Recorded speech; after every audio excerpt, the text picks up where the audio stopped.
You've been told a story about money. You've heard it so often. It started to sound like history. It goes like this. Before money, people traded directly. One chicken for one shoe. One pot for three apples. That was barter. Clumsy, slow, and impossible to scale. So clever humans invented money to fix it. A simple tool to make trade easy. It's neat. It's logical. It's in every textbook on Earth. And it's a lie, because when anthropologists went looking for this world of barter, they couldn't find it. Not proof of a barter age, proof that we've been telling the wrong origin story all along. To understand the myth, you have to meet the man who made it famous, or at least wrote it down. In 1776, Adam Smith described a world that began with barter. He wasn't reporting a discovery. He was imagining how money might have begun. A model, not a memory. But the model was so elegant that textbooks repeated it for 250 years like fact. Barter first, then money, then banks. A simple, satisfying ladder. But when anthropologists went looking for the bottom rung, they couldn't find it. No clear record of any society that ran on pure barter first. One famous line from Anthropology puts it bluntly. No example of a pure barter economy has ever been described. The details are still debated, but the pattern is hard to ignore. So if early people weren't swapping chickens for shoes, what were they actually doing? Mostly they lived in small communities where everyone knew everyone. And in that world, a favor didn't need to be repaid today. It just needed to be remembered. The shoemaker helps the farmer now. The farmer helps the shoemaker later. Not barter. A web of obligation, of memory, of I owe you. Everyone carried an invisible ledger in their head. Who had helped, who had paid back, who still owed. It was simple, but it was not primitive. It was trust, with memory. In many cultures, wealth wasn't measured by what you kept. It was measured by what you could give away.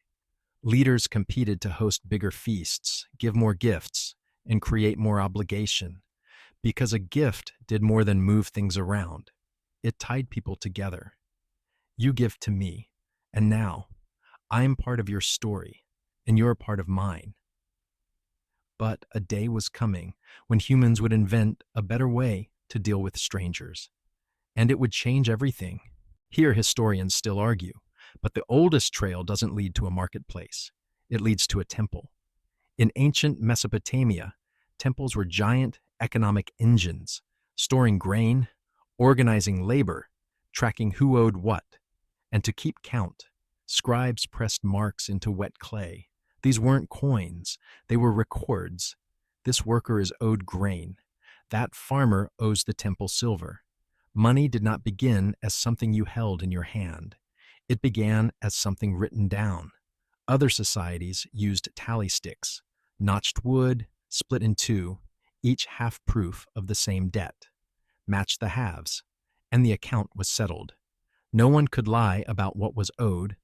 Coins came later, and even then, they often served the state first, especially to pay soldiers. The clearest lesson is this. Money grew out of debt and accounting, not barter, which means money is stranger than most people think. It isn't really a thing at all. Money is a ledger made portable, a record of obligation that can travel without the memory behind it. An engineer would call it an information system. A society would call it trust. A coin in your pocket is really a promise that someone somewhere will accept it. That's why money was never really about metal. It was about meaning, and today we've made that truth visible. The money in your bank isn't gold in a vault. It's a number, a shared record. We didn't invent money to hide the ledger. We invented money to carry it. But there's a deeper reason money won. It solves a problem that trust alone cannot. A village ledger only works when people know each other. Trust needs memory. Memory needs a small world. Then a stranger walks in, someone you may never see again. You can't give him grain on a promise. He owes you nothing. He could simply leave. This is where money becomes powerful. It lets two people who don't trust each other still make the deal. No shared memory, no family bond, no future obligation, just settlement. Money made exchange scalable. It built cities, trade routes, empires, civilization itself. But every solution has a price, and money's price is the strangest part of all. The old world bound people together. You kept your relationships alive because you needed them to survive.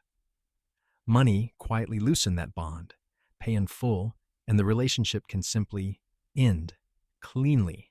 That is freedom. And it is also distance. We didn't just buy goods with money, we bought independence from each other. One transaction at a time.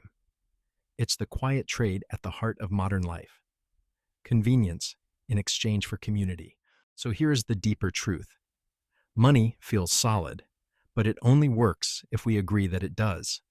A coin is metal. A note is paper.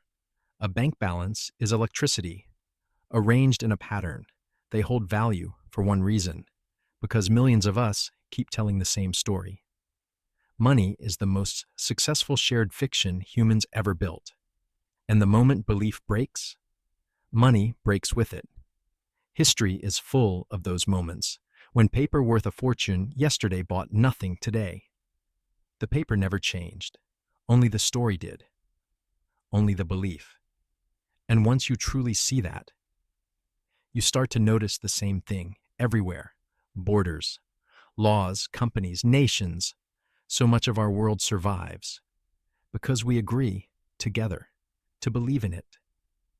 Invisible stories that only have power because we all decided to trust them. Money was just the first and the strongest, a story we told so well. It built the modern world. So the next time a coin passes through your hand, remember what you're really holding. Not metal, not wealth, but a promise and the trust of everyone who ever believed in it. We measure the world in money, but money, in the end, was always a measure of each other. Next time, we step out of the daylight entirely, into the question of why the dark still frightens us.